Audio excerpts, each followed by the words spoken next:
छिडो dash strawberry का कैफ मुंबई में यम bakers धरा बेकरी के अंदर उसके ऑनर के सामने खड़ी थी। ओनर धरा की तरफ देखते हुए बोले, आई एम सो सॉरी, आपके लिए हमारे पास कोई जॉब नहीं है क्योंकि हमें डिलीवरी के लिए स्टाफ चाहिए और मुझे नहीं लगता कि आप डिलीवरी कर पाएंगी। अगर बेकरी के लिए वर्कर की जरूरत होती तो हम आपको जरूर जॉब पर रख लेते। ऑनर का जवाब सुनकर धरा के चेहरे पर मायूसी आ गई थी। उसे जल्द से जल्द जॉब चाहिए थी, लेकिन फिलहाल उसे कोई भी जॉब मिलती हुई नजर नहीं आ रही थी। तभी वो खुद से ही बोली, जब तक मुझे कोई और जॉब नहीं मिल जाती तब तक मैं डिलीवरी पर्सन का ही काम कर लूंगी। कम से कम इतना तो कमा ही लूंगी कि आंचल की मामी को रेंट और खाने का पे कर सकूं। वो ओनर अभी भी मुस्कुराते हुए उसे देख रहा था। तभी धरा भी उन्हें देखते हुए बोली, क्या मैं डिलीवरी पर्सन का काम कर सकती हूँ? आई मीन आपको कोई शिकायत नहीं होगी, मैं अपना सारा काम बहुत अच्छे से करूंगी। उस बेकरी के ओनर ने गौर से धरा की तरफ देखा। धरा इस वक्त काफी परेशान लग रही थी। हालांकि उसकी उम्र 22 साल की थी, लेकिन दिखने में तो वो उससे भी छोटी लगती थी और खूबसूरत इतनी कि जो देखे बस देखता ही रह जाए। पर फिलहाल उसका चेहरा परेशानियों से भरा हुआ था। वो मुस्कुराते हुए बोले, ठीक है, लेकिन उसके लिए हमें आपका एक टेस्ट लेना होगा। आपको हमारा एक ऑर्डर डिलीवर करना होगा जो अभी रेडी ही हो रहा है और वो ऑर्डर बहुत खास है। मुंबई के मोस्ट रिचेस्ट फैमिली में वो ऑर्डर जाने वाला है, तो अगर आपने अच्छे से उस ऑर्डर को डिलीवर किया तो मैं आपको जॉब पर रख लूंगा। ऑनर की बात सुनकर धरा के चेहरे पर मुस्कुराहट तैर गई। वो तुरंत बोली, ठीक है, मैं ऑर्डर बहुत अच्छे से डिलीवर करूंगी, आपको कोई कंप्लेंट नहीं होगी। कुछ देर बाद वो ऑर्डर जो धरा को डिलीवर करना था वो रेडी हो चुका था। उसने वो ऑर्डर लिया और बाहर आकर एक ऑटो में बैठी। ऑटो में बैठकर उसने अपने हाथ में पकड़ी हुई स्लिप ऑटो वाले को दी, जो कि वो एड्रेस था जहां पर उसे ऑर्डर डिलीवर करना था। कुछ देर बाद ऑटो रावत मिशन के बाहर रुका। धरा ऑटो से बाहर निकली। उसके हाथ में एक काफी बड़ा बॉक्स था जिसमें कपकेक्स और पेस्ट्री थी। हालांकि रावत मिशन में दुनिया के सबसे फेमस शेफ काम करते थे, लेकिन रावत मिशन की मुस्कुराहट मतलब चेरी, जो कि एक छोटी 4 साल की बच्ची थी, उसे यम बेकर्स की पेस्ट्री और कपकेक्स इतनी पसंद थे कि वो उनके अलावा और किसी के हाथों के बने कपकेक्स खाती ही नहीं थी। इसलिए ये स्पेशल ऑर्डर किया गया था। धरा उस बॉक्स को लेकर अंदर आई और गार्ड को एक कोड बताया, क्योंकि उस कोड के बिना अंदर आना पॉसिबल नहीं था। उस गार्ड ने उसके लिए दरवाजा खोला और धरा अंदर की तरफ आ गई। अंदर जाकर उसने देखा कि सामने ही एक बहुत बड़ा गार्डन है और गार्डन के बीचों बीच अंदर की तरफ का रास्ता जाता है, जहां पर एक खूबसूरत कांच का दरवाजा है जिसके किनारे पर गोल्ड की प्लाटिंग है। अंदर की दीवारें भी कांच की बनी हुई है, जिनमें इस वक्त खूबसूरत पर्दा लगे हुए थे, इसलिए अंदर का कुछ दिखाई नहीं दे रहा था। वो अंदर आई और दरवाजे पर आकर खड़ी हुई तो एक सर्वेंट, जो कब से उस ऑर्डर के डिलीवर होने का इंतजार कर रही थी, वो तुरंत धरा के सामने आई और बोली, कहाँ थी अब तक आप?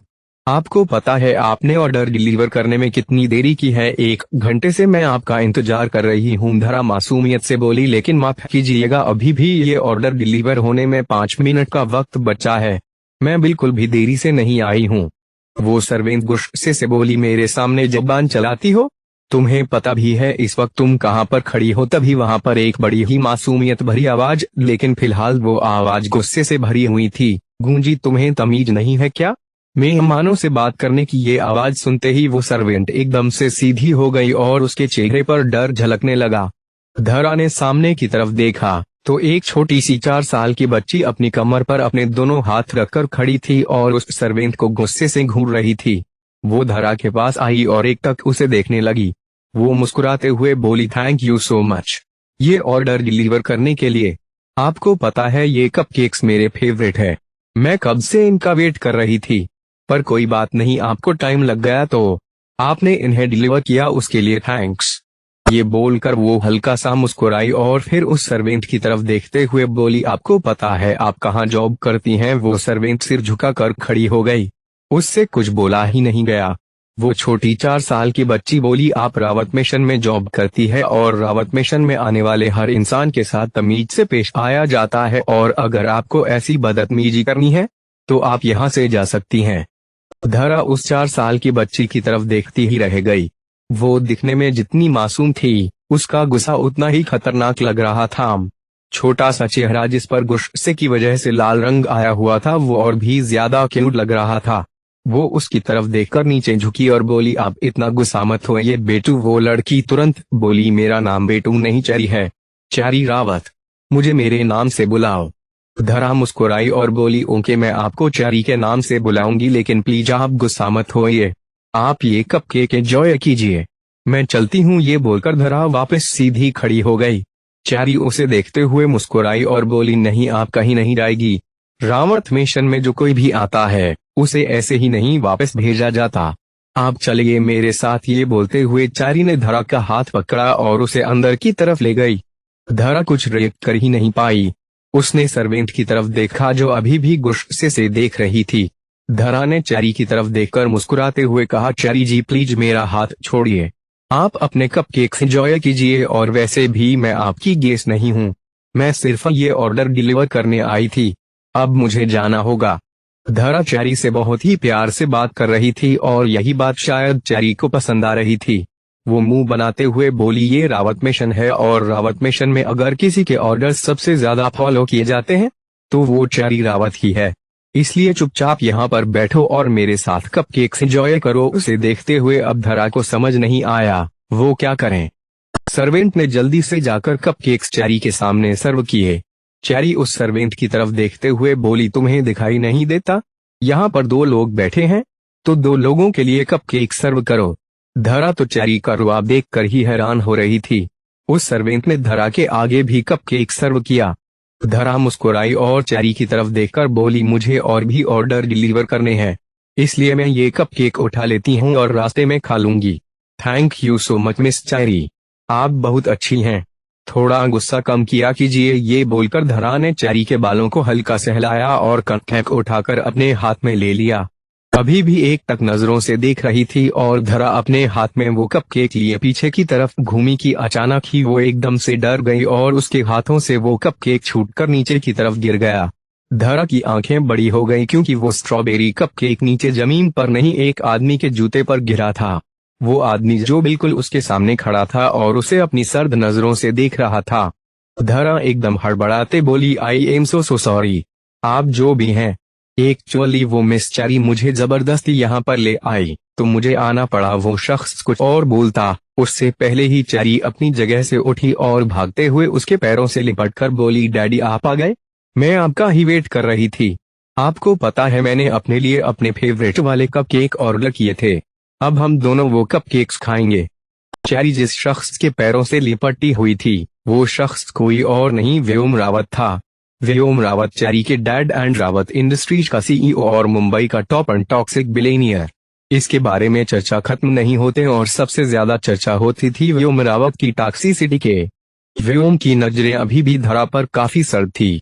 उसने अपनी नजरें अब चैरी की तरफ घुमाई और बोला, आपको पता है आपकी फेवरेट डॉल शो का नेक्स्ट एपिसोड आ चुका है चैरी, क्या आप उस शो को देखते हुए अपने कपकेक एंजॉय नहीं करना चाहेंगे। जैसे ही चैरी ने सुना कि उसकी फेवरेट डॉल शो का नेक्स्ट एपिसोड आ चुका है वो तुरंत सर्वेंट की तरफ देखते हुए बोली, ये सारे कपकेक्स मुझे मेरे रूम में चाहिए, अभी इसी वक्त।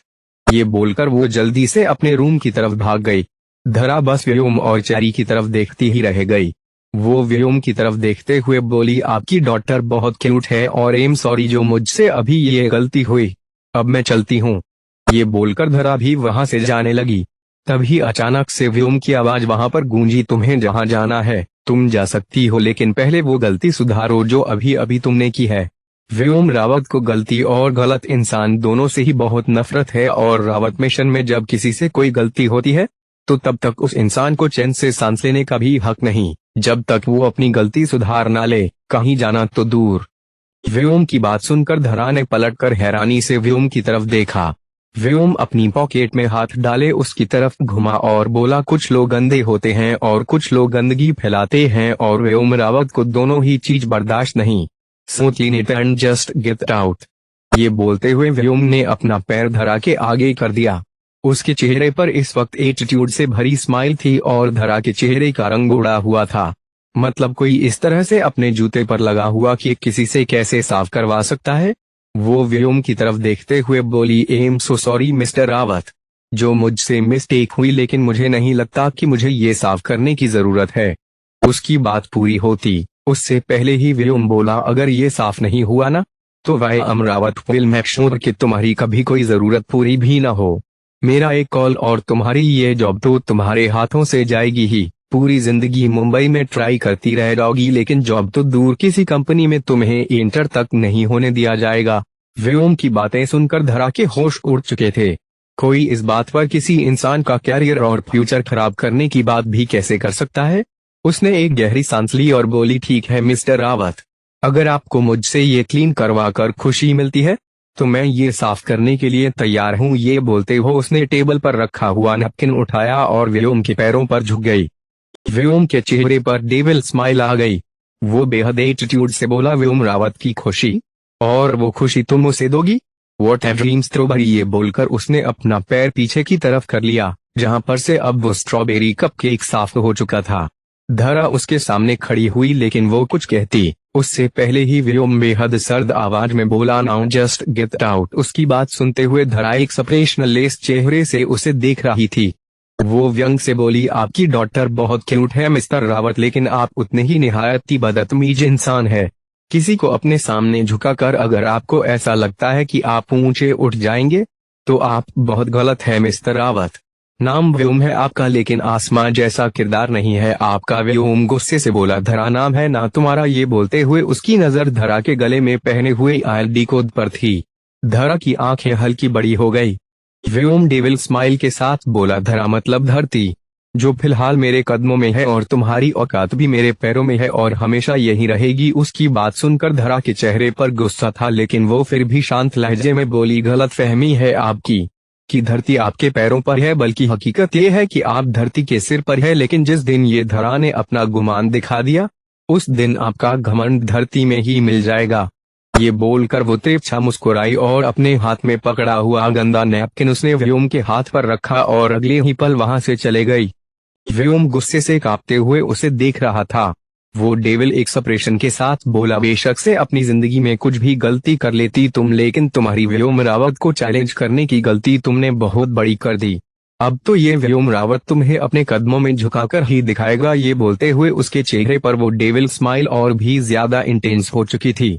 आगे जारी है। 2 कमेंट्स गुइज ताकि नेक्स्ट चैप्टर जल्दी दूं।